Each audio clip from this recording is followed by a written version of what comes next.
Am I looking at you or am I looking at these things? Which would you prefer? Alice Ann Howes, or as she likes to be called, Nora, is about to give you a history lesson 100 years in the making. January 25th, 1943. That's the day Nora walked into an Asbury Park, New Jersey recruiting office and signed up for the Army. We came from England when my dad was out of work after World War I, and he invoked in us as growing children, don't you ever forget, whatever you have, you owe to this country. She felt it was her duty to serve in the military during World War II. So Nora left her home along with 150,000 other women to serve in the Women's Army Auxiliary Corps. I was just a square peg in a square hole. At the time, Nora could never imagine it would turn into a career. Well, I started as a buck private and I ended up as a lieutenant colonel, which at that time was as far as you could go.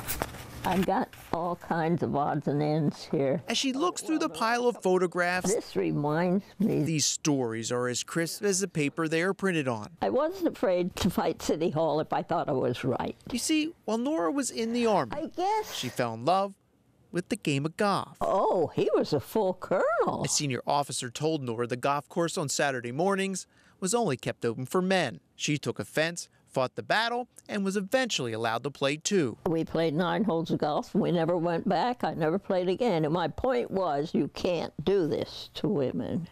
And of course, I was not beloved by that colonel.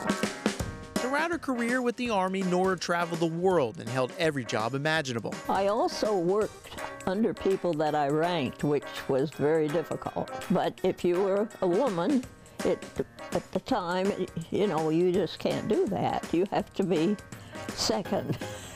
She retired in 1970. That's the meritorious. With many awards, accolades, and life lessons. For me, it was a way of life. Once I got in it, I loved the discipline. I loved the challenges. It's a beautiful book. A book given to her by her Bible study group with cards and well wishes on her 100th birthday makes the day a little more special. Can't begin to tell you how meaningful it is to me. Book of Memories. It was a lovely gesture. 100 years in the making. In Brick, New Jersey. Bill Rohr, Fox 29 News.